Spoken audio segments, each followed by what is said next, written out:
L'histoire de la France n'est pas seulement celle d'un pays, c'est l'histoire d'une terre qui, pendant des siècles, fut un champ de ruines, un pont entre les peuples, un terrain de conquête et le berceau de certaines des idées les plus puissantes de l'humanité.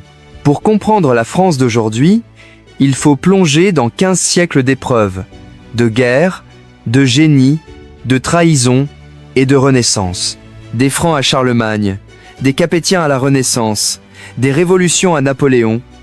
Jusqu'aux guerres mondiales, chaque époque a laissé une marque indélébile.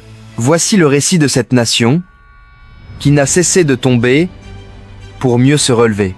Lorsque l'Empire romain d'Occident s'effondre en 476, la Gaule n'est plus que ruine. Les villes se dépeuplent, les routes se désagrègent, les institutions romaines disparaissent. Dans ce vide politique et militaire, plusieurs peuples germaniques s'installent.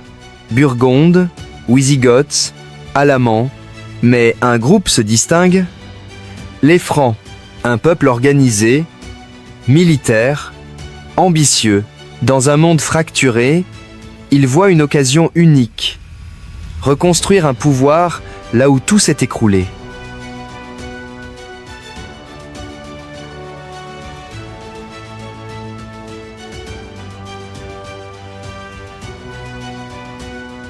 Sous Clovis, un chef guerrier déterminé, les Francs unifient les territoires gaulois restants. Clovis adopte la foi chrétienne, un geste politique majeur. En devenant chrétien, il obtient le soutien de l'Église, la seule institution encore stable. Ce choix transforme son royaume en une puissance émergente. Pendant 3 siècles, les Mérovingiens étendent leur autorité. Mais la taille du royaume et les rivalités internes le fragilisent. Les derniers rois, appelés rois fainéants, ne gouvernent plus réellement et un nouveau pouvoir se prépare à prendre leur place.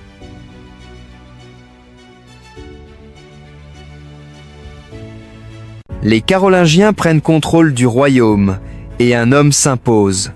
Charlemagne, guerrier infatigable, stratège brillant, il mène des dizaines de campagnes militaires. Son ambition ? Recréer l'unité de l'Europe occidentale. Le 25 décembre 800, le pape le couronne empereur des Romains. À cet instant, un nouvel empire renaît sur les ruines du monde romain. Mais à sa mort, l'empire se fragmente. Ses petits-fils se partagent le territoire. La partie occidentale, la Francie occidentale, deviendra la France.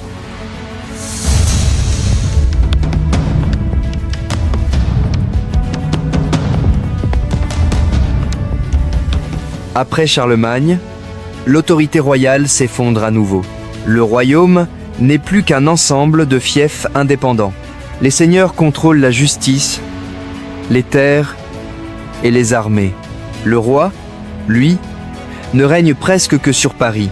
Mais quelque chose change en 987. Hugues Capet est élu roi. Il n'a que peu de pouvoir réel, mais sa dynastie, les Capétiens, durera 8 siècles. Lentement, patiemment, ses successeurs agrandissent leur domaine, unifient les lois et renforcent la monarchie.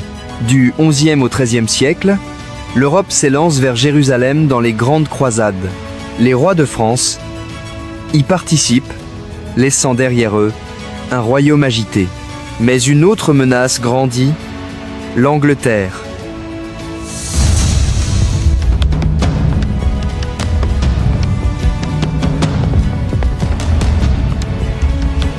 Depuis 1066, les rois anglais sont d'origine normande, des descendants de seigneurs français.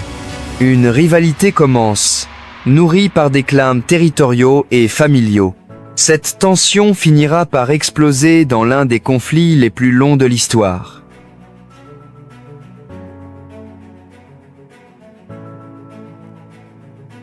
En 1337, le roi d'Angleterre revendique le trône de France. La guerre éclate. Pendant plus d'1 siècle, les batailles s'enchaînent. Crécy, Poitiers, Azincourt, La France subit défaite après défaite.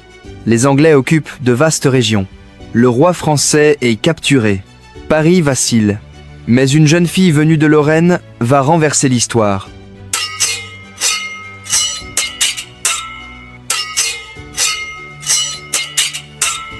En 1429, Jeanne d'Arc, une simple paysanne, affirme entendre des voix célestes. Elle convainc les généraux français, affronte les doutes et rallume l'espoir du peuple. Elle libère Orléans, remporte des victoires cruciales et mène Charles VII au sacre de Reims. Capturée par les Bourguignons, vendue aux Anglais, elle est jugée et brûlée vive. Mais son sacrifice unifie le royaume. En 1453, la France chasse définitivement les Anglais. La guerre de Cent Ans prend fin. À la fin du XVe siècle, l'Europe voit émerger une famille puissante, les Habsbourg. Par mariage stratégique, ils contrôlent l'Autriche, l'Espagne, les Pays-Bas et une grande partie de l'Italie. La France se retrouve encerclée. Les guerres d'Italie commencent. Rois, papes, empereurs, tous s'affrontent pour le contrôle de la péninsule.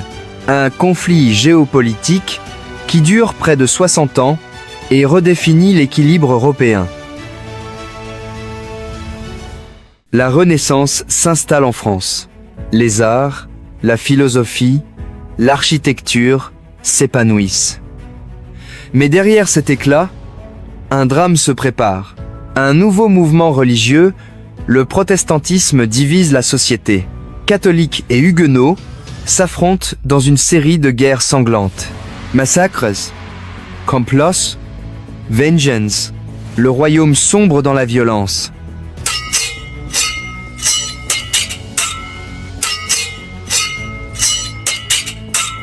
Henri IV monte sur le trône et met fin au conflit par l'édit de Nantes, apportant une paix fragile. En 1643, un enfant de 4 ans devient roi, Louis XIV, le futur roi Soleil. Son règne dure 72 ans, le plus long de l'histoire européenne. Il centralise le pouvoir, dompte la noblesse, développe l'armée, crée Versailles. Sous son règne, la France devient la culture dominante de l'Europe.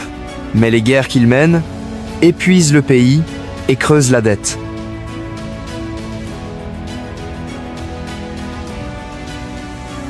Au XVIIIe siècle, les penseurs des Lumières Voltaire, Rousseau, Montesquieu remettent en cause l'autorité absolue. Les inégalités explosent.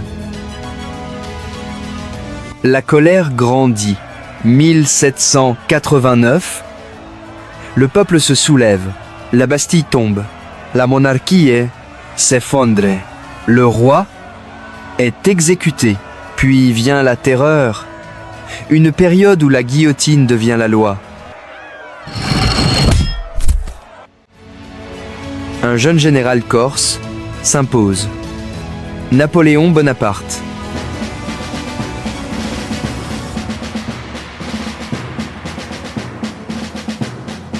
Il stabilise le pays, crée le code civil, modernise l'État, puis lance des campagnes militaires fulgurantes. Il domine presque toute l'Europe. Mais en Russie, son armée s'effondre. À Waterloo, il est vaincu. Son empire disparaît, mais son héritage façonne encore la France moderne.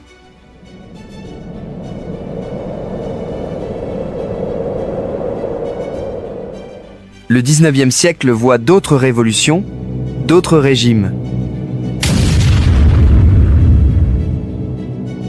Puis, en 1914, la Première Guerre mondiale éclate, la France résiste, mais des millions de vies sont perdues. En 1940, les armées d'Hitler envahissent le pays.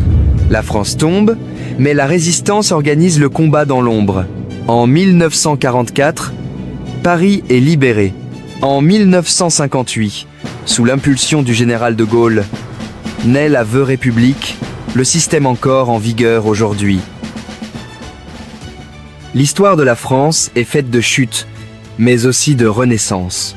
À travers les siècles, ce peuple a survécu aux invasions, aux guerres, aux révolutions, et a bâti une civilisation qui continue d'influencer le monde. Si la France existe encore aujourd'hui, c'est parce qu'elle n'a jamais cessé de se réinventer.